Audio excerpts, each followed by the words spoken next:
नमस्कार। बंगाल के चुनाव हो गए और आईपैक के उस फाउंडर डायरेक्टर को जिसको चुनाव से पहले ईडी ने गिरफ्तार किया था, आज उसको बेल मिल गई और बेल भी लोअर कोर्ट से, जो कि मैंने कभी नहीं सुना कि ईडी की बेल लोअर कोर्ट से मिल जाए।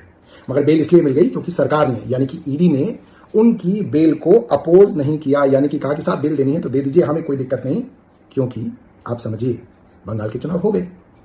आईपैक जो पिछले कई वर्षों से बंगाल के चुनावों के लिए ममता बनर्जी की पार्टी तृणमूल कांग्रेस को तैयारी करा रही थी, जिनके पास सारी स्ट्रैटेजी थी, जिनके पास सारी प्लानिंग थी, जिनके पास एक एक कैंडिडेट के प्रोफाइल थे, एक एक कॉन्स्टिट्यूंसी में कैसे जीतेंगे उसके लिए व्यू रचना थी, उसके ऊपर चुनाव से कुछ दिनों पहले छापा मारा जाता है, ऑफिसों में छापा मारा जाता है, उनके फाउंडर और डायरेक्टर को गिरफ्तार कर लिया जाता है ईडी द्वारा और लोगों को भी पूछताछ के लिए बुलाया जाता है।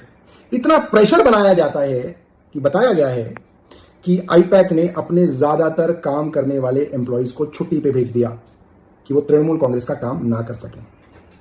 और उसके बाद जब चुनाव खत्म हो गया, कल चुनाव खत्म हुआ और आज ईडी के डायरेक्टर को, माफ कीजिएगा, आईपैक के डायरेक्टर फाउंडर को बेल मिल गई।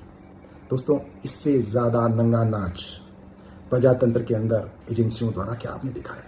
इलेक्शन कमीशन ने क्या किया आप सब लोगों ने देखा, ईडी ने क्या किया आप सब लोगों ने देखा, केंद्र सरकार ने किस तरीके से केंद्रीय सुरक्षा बलों को वहां पे झोंका, वो आप सब लोगों ने देखा। मैं भारतीय जनता पार्टी के समर्थकों को, आरएसएस के समर्थकों से पूछना चाहता हूं, क्या इस तरीके से चुनाव जीतेंगे?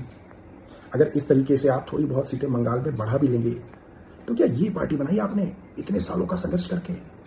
ऐसी पार्टी जो एक चुनाव में सीट बढ़ाने के लिए कुछ भी करने के लिए तैयार है, क्या बचा? इतनी बेशर्मी, इतनी नंगाई, पार्टी विद डिफरेंस, क्या बचा? सोचिए। भारतीय जनता पार्टी में जो सत्ता भोग रहे हैं वो नहीं सोचेंगे, क्योंकि वो तो सत्ता भोग रहे हैं, उनके बच्चे सत्ता भोग रहे हैं। आप लोग जो वर्षों से भारतीय जनता पार्टी के लिए दरी बिछा रहे थे, लड़ रहे थे, आरडब्ल्यू में गालियां दे रहे थे, रोज सुबह सुबह मॉर्निंग वॉक पे लोगों से कहते थे नहीं हम देश बांटते हैं, क्या बनाया आपने और क्या मिला आपको? सोचिएगा। धन्यवाद। जय हिंद।